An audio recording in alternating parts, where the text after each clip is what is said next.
Sri Lanka is an island nation in South Asia. It is a small country with an ancient culture and civilization, the chronicle and recorded history of 2.5 millennia. From very early times, Sri Lanka was well known for spices and gems. It had established trade and cultural relations with many ancient civilizations in South Asia and Europe.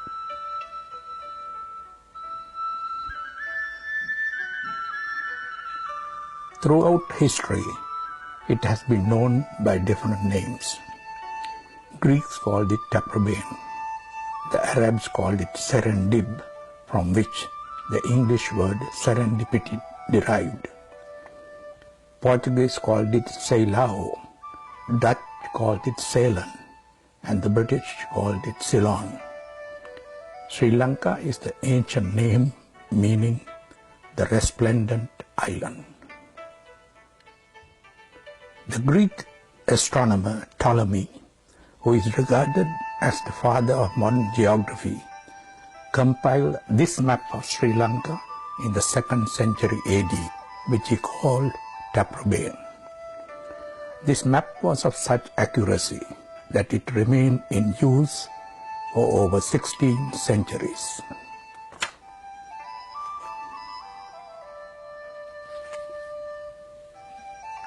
This is a modern map of Sri Lanka.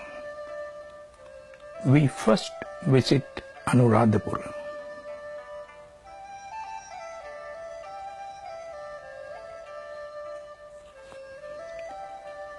Anuradhapura was the ancient capital of Sri Lanka. It has now been declared a World Heritage Site by the United Nations Cultural Organization. Anuradhapura was founded in 500 BC. It is acclaimed as the greatest monastic city of the ancient world and has served as the royal capital of 113 kings over 1.5 millennia.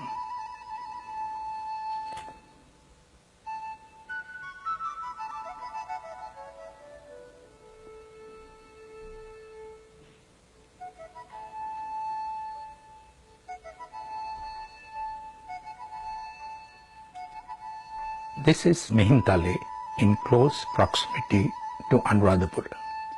It is regarded as the cradle of Buddhist civilization in Sri Lanka. Buddhism was introduced to Sri Lanka in the 3rd century BC. Asoka, the great Indian emperor, after he became a Buddhist, sent several missionaries abroad. Apostle Mahinda, who was Emperor Asoka's own son, who had ordained as a Buddhist monk, brought Buddhism to Sri Lanka. It was here at Mihintale that the Apostle Mahinda first met the Sri Lankan king Devanampiyatissa on a full moon day in the month of June in 300 BC and officially introduced Buddhism to Sri Lanka. Mahinda is said to have posed a riddle to the king to test his capacity for instruction. Pointing to a tree close by, the Venerable Mahinda asked the king for its name. The king replied that it was a mango tree. "Are there any other mango trees beside this one?" asked Mahinda. "There are many other mango trees," replied the king. "And are there any other trees beside this mango tree and other mango trees?" "There are many other trees," replied the king. "Besides the other mango trees and those trees which are not mango, are there any other trees?" "Yes," replied the king, "there is this mango tree." "Thou hast a shrewd wit, O king," said Venerable Mahinda.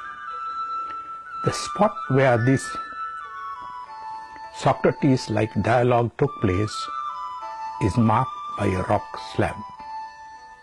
Apostle Mahinda resided at Mihintale since the royal city of Anuradhapura was unsuitable for monastic life. The king built 68 rock caves or cells at Mihintale for Mahinda and his retinue. A stairway with 1,840 steps made of granite slabs leading to the summit was built. During the Posong season, that is the full moon in June, thousands of lay devotees and monks ascend Mihintale to pay their respects to Apostle Mahinda, whose relics are enshrined in the stupa.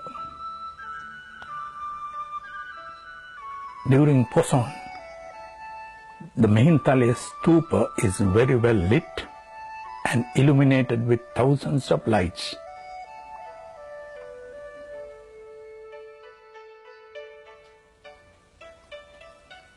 This is Stuparama. Stuparama is the oldest dagaba or stupa on the island. The commonly used English term for stupa or dagaba is pagoda, which in fact is derived from the word dagaba. It is recorded that the right collarbone of Lord Buddha is enshrined here. It was built in the 3rd century before Christ by King Devanampiya.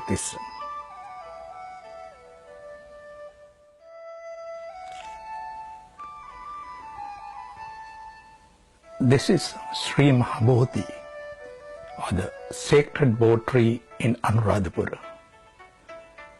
This Bodhi tree is a sapling of the Bodhi tree that was in Buddha Gaya, India, under which Buddha attained enlightenment. It was brought to Sri Lanka in the 2nd century BC by Venerable Sanghamitta, the daughter of King Asoka and sister of Mahinda. She had ordained as a Buddhist nun. The golden railing around the Bodhi tree is visible in the rear. This Bodhi tree is over 2,200 years old and is the oldest historically documented tree in the world.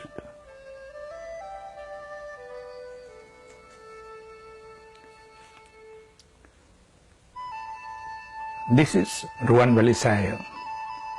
This great stupa was built by King Dutugamunu in the 2nd century BC. It is a dagaba consisting of a dome topped with a pinnacle standing on a square base. Within the dome is a chamber containing sacred relics of the Buddha. Ruwanvelisaya is a huge monument measuring 335 feet in height with a circumference of 942 feet. The premises cover 5 acres of land. It is mentioned in the Mahavansa, the great chronicle, that Buddhist delegates not only from several states in North India, but also from Iran and Afghanistan and Alexandria in Greece attended the inauguration of this dagaba in the 2nd century BC. It is also recorded that in the 1st century AD, King Bhatika Tissa Abhaya sent an emissary to Rome and obtained corals to adorn this stupa.